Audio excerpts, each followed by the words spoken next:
Voilà, alors il y a à Villemont deux types de matériaux bien distincts.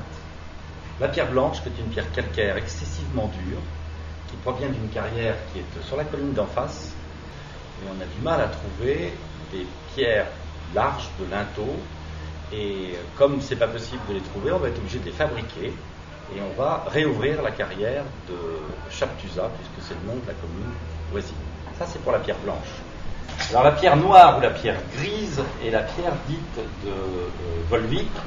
Volvic étant la cité de la pierre et de l'eau. À Villemont, tous les arcs, notamment des communs, tous les escaliers, celui-ci qui était l'escalier d'honneur, et également un escalier de service qui est un peu plus loin, ou un escalier en vis qui permettait de distribuer le deuxième étage, sont en pierre grise, dite de Volvic, donc de la pierre basaltique.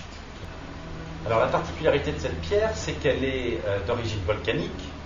Elle est donc excessivement résistante. Elle est issue de l'exploitation des anciennes coulées de magma des puits d'Auvergne.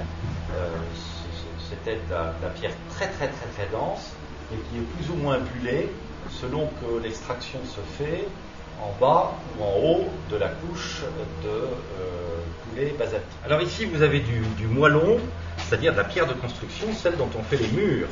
Et elle a une épaisseur plus ou moins importante selon le rang qui est utilisé pour la maçonnerie, ce qui explique aujourd'hui le petit tas ici qui est de la pierre de 8, ici de la 10, ici de la 12, de façon à refaire une organisation de maçonnerie par strate, par couche horizontale.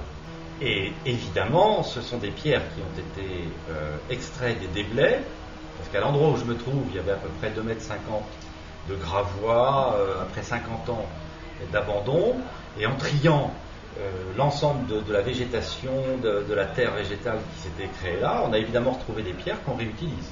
Mais en quoi, je ne suis pas sûr qu'elles retrouvent exactement leur place, mais ce sont des pierres de Villemont qui retourneront à Villemont.